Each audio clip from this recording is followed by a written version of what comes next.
Hello friends, welcome to my channel Sushant Chess Spice. Today we are at the next topic, the theoretical Rook Endgames.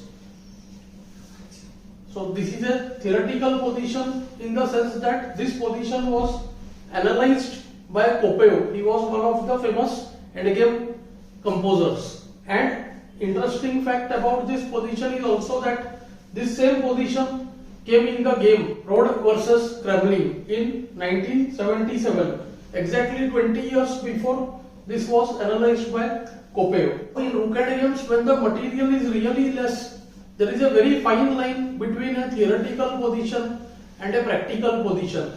Theoretical position is the one where someone has analyzed and we know a particular way and we know the exact result of that position. Whereas generally in a practical position, the position has to be played and there might be many ways of winning, or maybe it's not totally clear. So that's the difference between theoretical and a practical position. Here we can say that this position falls under both the categories. We can see that there are many similarities between this position and whatever positions we have analyzed before. The pawn is about to reach the 6th rank. The rook can always occupy the longer side and we can try to force the black king to the shorter side. Let us look at the key factors about the position. First, we see that the rook is on d1. It's not that well placed.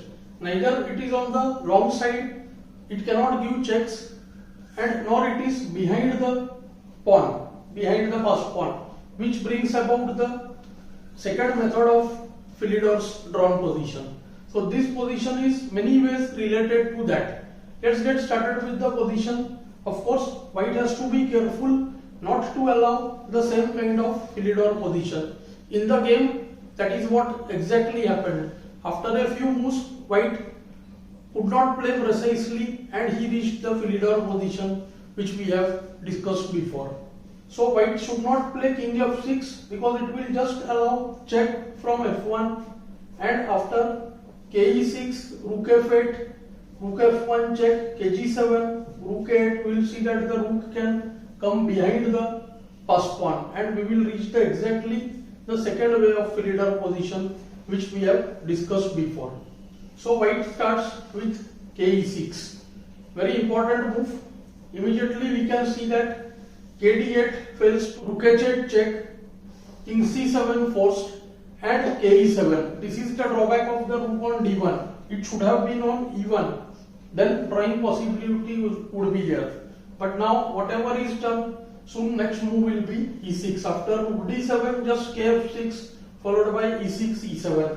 And this time the rook will only manage on the shorter side. So the checking distance we have discussed, if it is less than 3 files between the king and the checking rook, then the checks can be stopped easily. So black played king f8, and now the move rook h8 would miss the win, because after rook h8, kg7, rook a8, again white will allow black to play re1, and we see that after kd6 there will be kf7 stopping the move e6. White uses an important intermezzo, rook f7 check. The check will either force the king to e8, which will now allow after ke8, rook a7. Note that the position looks very similar but with the rook on d1 now. So after king f8, rook a8 check, kg7, white has the move ke7 which was not available previously, and after rook b1, white simply has e6 when rook b7, kd6, rook b6, kd7, rook b7 check, kc6, and the checks are avoided. Only move re7 when king attacks the rook, and e7 and e8 pawn promotes to queen. Thus after king f7, kg8 is forced. After decoying the black king on g8, white gains an important tempo with the move rook d7. This is the key moment. Of course, black goes re1 stopping ke7, but white has a very simple idea. He gets the move king f6. This is one of the drawbacks of the king on g8. Black is now forced to stop the move e6. King f8 allows rd8 mate. So rook f1 check and the king reaches e7. So this way, now black rook will finally have to go to the a1 square. Let's look at one more line. After rook f7 check, kd6, again rook f1, then white simply has the move e6.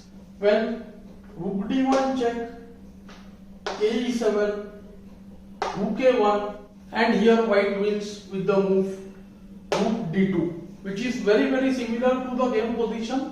We will have a slightly different position. Here the pawn is already on e6, so white is able to win the game more easily. That is rook g2 check right now. So rf1 check, k e7, and now black goes ra1. Interestingly, white played everything correctly till this position. Now all he had to do was avoid the exact theoretical position which we have discussed before, and it comes after the move e6, kg7, and with this position we have analyzed before. In order to stop ke8, soon there will be ra1. So after the move rb7, trying to make space, there will be r8, and similarly after rd6 also there is ra8, and the game would be drawn. This I have discussed in detail before, but here because of the bad placing of the king on g8, white uses a slightly different technique. He goes with the move rd2, which we discussed just in the previous variation where there was already the pawn on e6. Nothing much changes here. As I told you, again white threatens rg2 check, king will be cut off, and then e6, and the king can hide on the f6 square. That is the main difference. And now the point is revealed that after rook a7 check, the king hides on the f6 square, and when after ra6 the move e6 is available. This is the major problem with the king on g8. King should have been on g7 in order to hold the game. Only move rf7 check, king goes to e6, rook f1. Black is trying to manage the position nicely. Now he again wants to come to a1 at the right moment, but he is falling short by a move here. White occupies the wrong side on time with the move rook a2, and it's apparent that now white is ready to go with the move ke7, rook f7, kd6, and push his pawn to e6. Another idea, simple threat, is rook a8 check, kg7, ke7, which will get us to the typical Lucena position.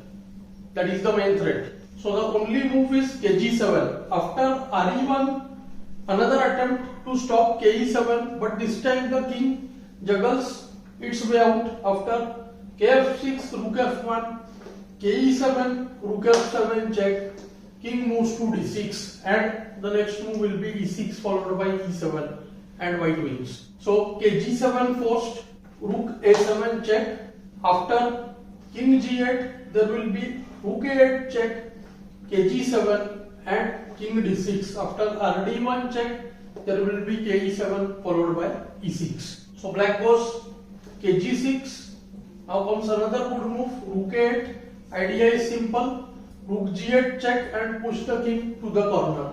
So kg7 again forced, and as we discussed, both the moves kd6 and ke7 win over here. White goes ke7. You must have noted by now that rook b1 will fail, because after e6 we get the same position which we discussed. After rb7, kd6, the king will manage to attack the rook and stop the checks. So he tried rook f7 check, king d6, rook b7. This is of course the analysis. The actual game, as I told you, was already drawn, and we reached the same position. After e6, rook b6, kd7, rook b7, kc6, re7, kd6, and white wins. Rook moves away, e7 followed by e8. It's very interesting to see how the position which was analyzed many years ago, exactly same position, appears on the board and in an actual tournament game. I hope you are finding these positions useful. Do like, share and subscribe the channel. Thanks for your time.